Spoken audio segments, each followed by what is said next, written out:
Hello guys, তোমরা দেখতে পাচ্ছ সন্ধ্যার পর বিড়াল আমাদের দোকানে চলে আসছে মায়ের সাথে বসে বসে দোকানদারি করার জন্য। আজকে 29 তারিখ, গার্মেন্টস ফ্যাক্টরি যা কিছু আছে সব কিছু বন্ধ হয়ে যাচ্ছে। ফ্যাক্টরির লোকজন যতগুলো আছে, কিছু কিছু লোক এই জায়গায় ঘোরাফেরা করছে। বেশিরভাগ লোকই তাদের দেশের বাড়িতে চলে গেছে। তোমরা দেখতেই পারতেছ রাস্তাঘাটের কী পরিস্থিতি। আমাদের রাস্তাঘাট একবারে ফাঁকা থাকার কারণে কোনো লোকজন চলে আসছে না। পাতলা পাতলা কিছু কিছু লোকজন আমাদের দোকানে চলে আসতেছে। এই দেখো, বিড়ালটাও বসা আছে মায়ের পাশে। কত সুন্দর করে বিড়ালটা বসে আছে। এই দেখো, বিড়ালটা মায়ের পাশে কত সুন্দর করে বসে আছে। তোমরা ভিডিওটা স্কিপ না করে পুরো ভিডিওটাই দেখার চেষ্টা করবা, তো সব কিছু জানতে পারবা। এই যে তোমরা দেখতে পারতেছ,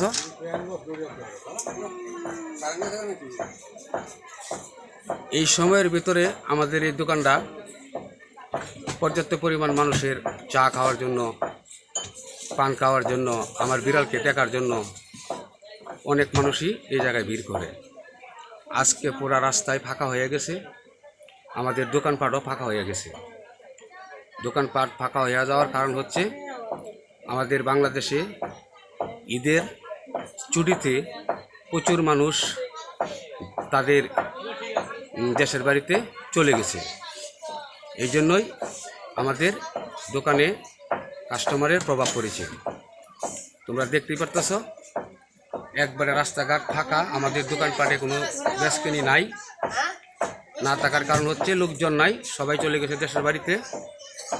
এই যে তোমরা দেখতেই পারতেছ আমার ভাইরাল বিড়াল, সে এখন মন খারাপ করে বসে আছে মায়ের পাশে। বিড়ালটা মন খারাপ করে বসে আছে মায়ের পাশে, তারও মনটা খুবই খারাপ। দোকানের সামনে যদি লোকজন থাকে, তারে নিয়ে অনেক তার বন্ধুরা তার সাথে মজা করে। তার বন্ধুরা তাকে রেখে অনেকগুলো বন্ধুরাই দেশের বাড়িতে চলে গেছে। এই জন্যই তার মনটা খারাপ। দেখো, চুপ করে তার মায়ের পাশে সুন্দর করে বসে আছে। তোমরা দেখতেই পারতেছ। এই যে দেখো, রাস্তাঘাটের পরিস্থিতি খুবই খারাপ। রাস্তাঘাটে কোনো লোকজন নাই। না থাকার কারণ হচ্ছে এই যে বিড়ালটা দেখো, বিড়ালটা শুয়ে শুয়ে আমার দোকানটা পাহারা দিচ্ছে। তোমরা দেখতেই পারতেছ বিড়ালটা শুয়ে শুয়ে দোকানটা পাহারা দিচ্ছে। আর ভাইরাল বিড়ালের মা, সে সামনে বসে বসে হালকা হালকা কিছু কাস্টমার চলে আসছে, এটির জন্য বেচকেনি করার জন্য সে প্রস্তুত হচ্ছে। এই যে দেখো, বিড়ালের মা কত সুন্দর করে তাকায় আছে আমাদের দিকে, আর বিড়ালটা শুয়ে শুয়ে মায়ের দিকে। তোমরা দেখতেই পারতেছ। যদি আমাদের ভিডিওটা ভালো লাগে অবশ্যই লাইক, শেয়ার, কমেন্ট করবা। অবশ্যই তোমরা আমার পাশে থাকবা। ধন্যবাদ।